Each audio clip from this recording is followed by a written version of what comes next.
You're listening to Encore Friday, a Principal Matters podcast production. Principal Matters podcast, episode 303.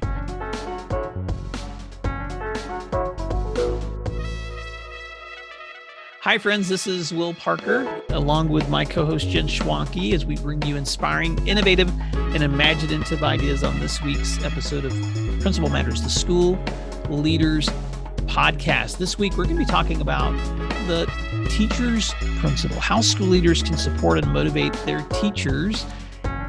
This is content that you're going to be finding in an upcoming ASCD. I'm assuming they're your publisher, Jen. Right, correct. Yeah, and an upcoming book by ASCD with Jen Schwanke. And so, Jen Schwanke, welcome back to Principal Matters Podcast. Our listeners should know who you are by now, but I always like to let them know that you're a deputy superintendent at Dublin City Schools and the author of several books on school leadership. So it's great to see you again. And I'm excited about this new book coming out. Well, thank you. It is. Yeah, it's exciting. It should be out for the masses in the end of July. It's, it got caught up with some supply chain issues there for a while, but it will be welcome. I'll be looking forward to holding one in my hands.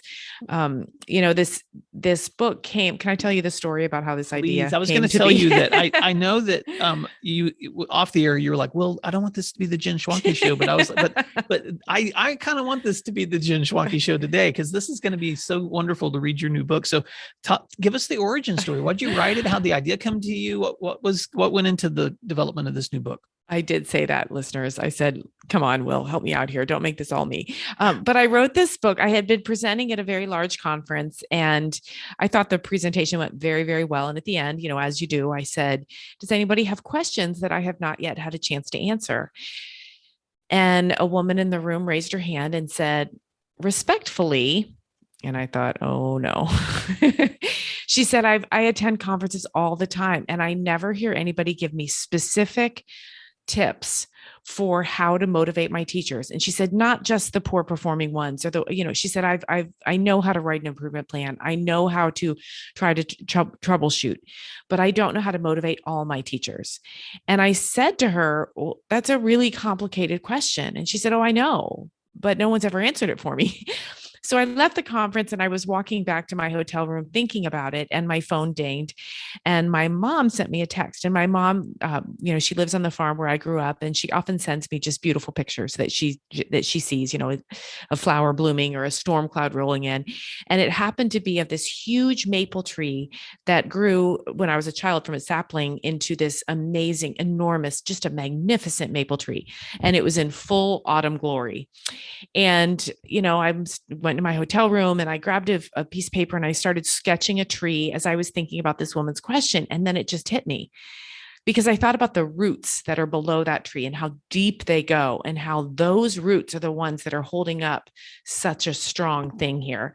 And on that sketch, I wrote the words purpose near the roots, and I wrote the word priority near the trunk, and I wrote the word patterns on the branches and the leaves. And I thought, see, this is how we can think about teachers as they come to work. And this is how a principal can visualize how to help them and support them. I've always said, well, you and I have said on the podcast many times, a teaching career is long. It's, 3-4 decades, and life happens, and life is hard, and it's up and down. There's a lot of things we deal with outside of our classrooms and our schools. And sometimes principals forget that. They look at a teacher's performance on one or two measures, and they don't accept that that a teacher's motivators are really three things: their purpose, their why, their priorities, which is their current level or ability of commitment to their work, and then their patterns, which are really just habits, the habits that they have established. And the purpose doesn't change much over time. If you have a really solid core purpose, it's going to be there still at the end. If you went into teaching with a weaker purpose, because your parents told you to, or because it seemed like nice to have July off, that's going to those aren't strong roots that are going to carry you through. And then priorities, if a teacher has given birth to premature twins, they're going to have some shift in priorities, and that's okay. Sometimes priorities need to be addressed if they're having a negative effect on children. Other times we just need to show one another grace. But priorities are really what drive the leaves and the branches of the tree, which are those patterns. And those patterns drive the daily decisions. And I think that they change over time in both positive and negative ways. But I also think they're the most susceptible to principal input. And so really that if we can approach supporting teachers by their patterns, habits, and routines, and then understanding their priorities, then we can really help them in meaningful ways. I was long. Sorry. No. That was so good. I'm learning. So patterns, habits, and routines. And so those patterns, those habits, purpose, priorities, patterns is kind of how you outlined it earlier. The why is the purpose. The priorities are often driven by those pressures that people are facing or what tasks they're assigned or given. And then those patterns are really the habits that really drive the outcomes, because you and I both know that all of us can have great intentions, but I heard a friend of mine said his grandmother used to tell him that one good action is better than 1,000 good intentions. Right. And I thought that's such a great, I'm holding on to that grandma statement because our habits and patterns are the products of our real actions, not the things we intend to do. And so sometimes when you're dealing with people, especially, let's just use teachers, because that was the question you were asked, and that's what this book is about. When we're working with teachers, you're working with such a variety of influences on why they do the things that they do. And so I want to rest there for just a little bit, because why is that important for a leader to keep in mind as they're navigating the care and the support and the resourcing of teachers? Right. Well, I think it's important because we are hardwired, I believe, as humans to assume everyone else's lived experiences or everyone else's intentions, purposes, patterns, priorities, they're all the same as our own, right? And so when I was a young teacher, I would get really, really frustrated because one of my core values was being on time. Not missing any school at all. That to me was a measure of a good teacher. And it took me a very long time to think, no, that's just a habit and a routine. It doesn't speak to my purpose as a teacher. It's something that I do. And it certainly does have an important impact on students. But as a principal, I have to understand that not every single person holds that value. And I might have a teacher who rolls in 3 minutes late every day, but he is the most amazing instructor, connects with students, coaches a track team that gets them home at 9 p.m. half the year. So why would I say, okay, this person is subpar because they roll in a couple of minutes late? To me, I have learned that is not a battle that you fight, again, unless it has a negative impact on students. So I think it's important for all of us leaders to open our perspectives and, again, realize the fluidity of patterns, habits, routines, understand the influence that we have or don't. And then, working our way down the tree, thinking about that trunk, the priorities, that is a really strong part of decision-making for teachers, but it is deeply influenced by the top, the branches, the leaves, the habits, the routines. It's deeply influenced as those things ebb and flow, but it's all held together by the root of that purpose. And so to me, it helps to audit in my own mind. If there's a problematic or a negative pattern or habit or behavior going on, what is the motivator behind that? And is it rooted in their purpose? They just really don't want to be here? Or can I think, no, they have a strong purpose. That's not the issue. Maybe it's a priorities issue. And maybe that's something I can help with or not. And then kind of work my way up the tree to see how I can help out. I'm smiling because I'm thinking of so many things I want to add. And Remember, this is not the Jen Schwanke show. Add. No, but the first thing I want to say is that one of the applications, I think, Jen, is understanding that one size does not fit all. Right. And this is one of the biggest challenges I think leaders have, is that we want one size to fit all. And so we, for better or worse, administrators, and that's what we're called, administrators, administrate. And how do you administrate? Well, you administrate through policy, you administrate through procedure, you administrate through accountability, you administrate through communication.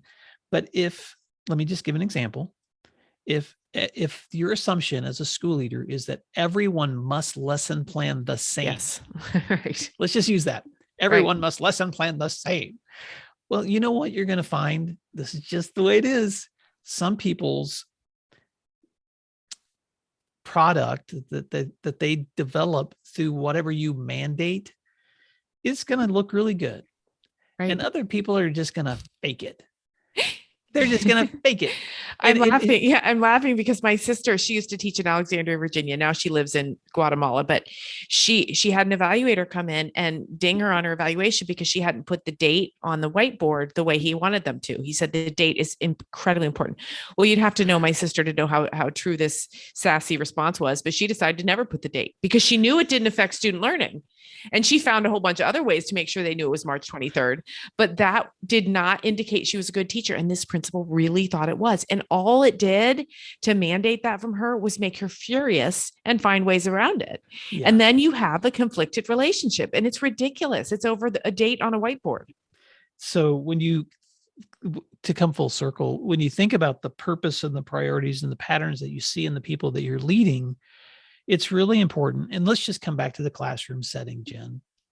Of course, good teachers have strong procedures and policies and expectations for kids, but they're not we're not robots. Right. The way that you communicate that in the style, in the atmosphere of your own classroom won't look like the way that Exactly. I do it. Exactly. And that's one of the hardest surprises for leaders, right. is when we go from the classroom to the office and then you're like, wait, not everybody did it like me. Right. Or right. not everyone does things like I do. Right. And so you go through this crisis of like not knowing how to like give feedback to people or coach people because they're not just like you.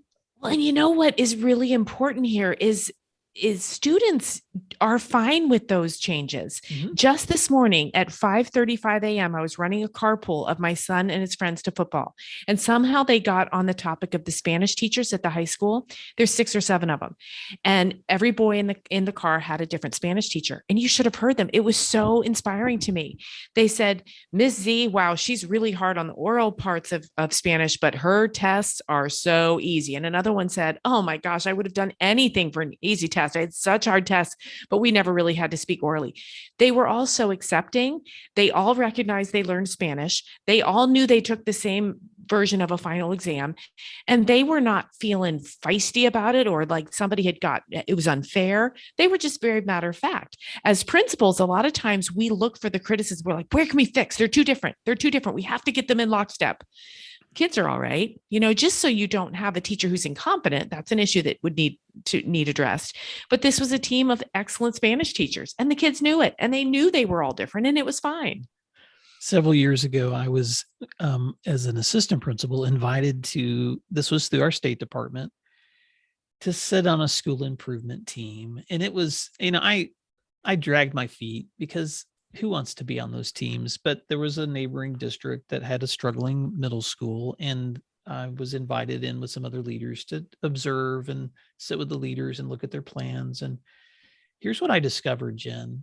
The solutions that this district had come up with for trying to improve the school was to give every teacher a boxed, segmented curriculum. No. And map so that everyone was mapping the same, teaching the same lessons, staying on the same schedule. Oh, my soul is crying. Oh, I know. My spirit was so crushed when I was watching this happening. And here's what happened in reality was that the highly effective teachers learned how to manage around that, with it and around it, to help effective learning happening. The mediocre teachers just kind of played by the book, but not a lot of great learning was going on. And the low performing teachers were still just as low performing with the scripts.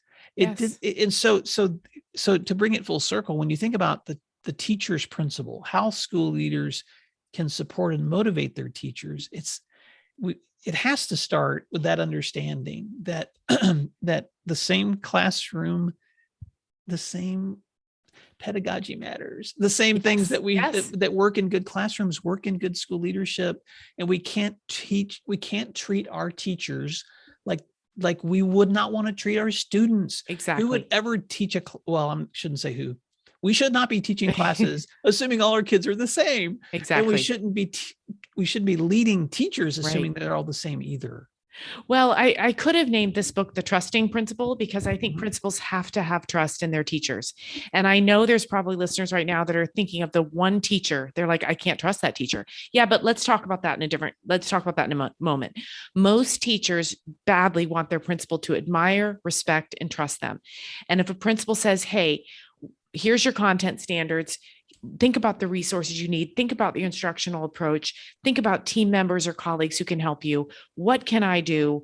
And then you let them do it. Teachers are, by the very nature of the job, very highly trained. They're typically philosophically rooted, and they just need a principal who trusts them and gives them the time and support.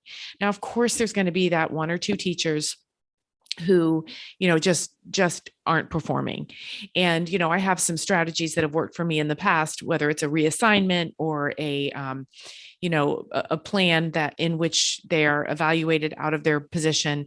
Those are really, really hard. And I swear they take up 95% of a principal's worry bucket. So I'm not saying this is a free pass where principals say, I trust you, go forth. There still needs to be the accountability. There still needs to be that high expectation of, student progress and achievement and growth. But the principal doesn't possibly have the time to micromanage at the level that would be necessary for what some principals think that they want to get, which is standardization and a certain scope and sequence throughout the year. When I hear principals ask me, they ask all the time, they say, what is the resource you use for math? Or how do you keep teachers all in the same unit at the same time? I say, I don't. I absolutely don't. That would be crazy. Teachers need to know their students, they need to know their curriculum, and they need to make decisions that fit both of those. Mm-hmm. Well, I know that because of where I'm located and because I travel to other places that are facing this same challenge. So Principal Matters listeners, I'm speaking back to some of you that are going, wait a second, but my staff is inexperienced, or I have a lot of early career educators or emergency certified teachers or alternatively certified teachers because I don't have the quality that I used to have in the past. It doesn't really change the tone of this conversation, because you still have to understand the purpose and the priorities and the patterns that are necessary for their development too. And it's not going to happen if there's not trust. Right. And so Jen, let's stay there for just a second, because I know that you also talk a little bit about just responding to both the negatives and the positives. So just go there for a minute. Right. And when I was thinking about purpose, priorities, and patterns, I was thinking about there are negative and positive versions of both. And so actually the book is written by chapters in that sense. So there's a chapter on what if a teacher is showing positive purpose? What does that mean? And how can you support them? Mm-hmm. What if they're showing signs of a negative purpose? What does that mean for students, and how can you support them? And then I do that the same with priorities. And negative priorities, I feel pretty strongly about this, because a lot of times what looks like negative or choices in decision-making and prioritizing school looks like a teacher doesn't care or is apathetic, but it really might be that their plate is overflowing, caring for a sick parent, dealing with a divorce, dealing with a death, dealing with mental health issues, either their own or someone in their family. And again, that doesn't mean you give that person a free pass, but it does maybe mean that you adjust some things. They might have a flexible work schedule.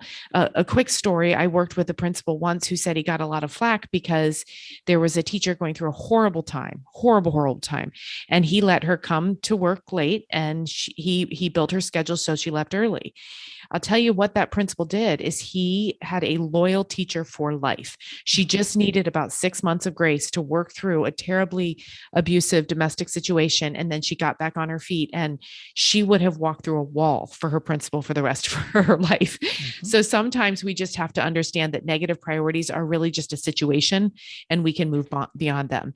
And then I also speak about positive priorities, and those teachers that, again, always on time, always planned, good communication with parents, and so on. And then I do the same for patterns too. Sometimes those silly little negative habits are just easy to fix. It's a teacher who never goes to stand in the hallway between classes. That could be a quick conversation where you say to the teacher, hey, I know you're trying to get work caught up, but in these 3 minutes, how can I get you to come on out in the hall and just talk to the students, make sure we've got the supervision we need? Sometimes that's as easy as it is to fix. And when there's negative patterns or habits, what you can do to intervene, in addition to how you can celebrate teachers who have positive habits. So this book is certainly not written with rose-colored glasses. There are a lot of challenges principals face with teachers. And I try to give a lot of real life examples of things that might make us crazy, but looking at that zone of influence and where we can help influence their purposes, priorities, and patterns.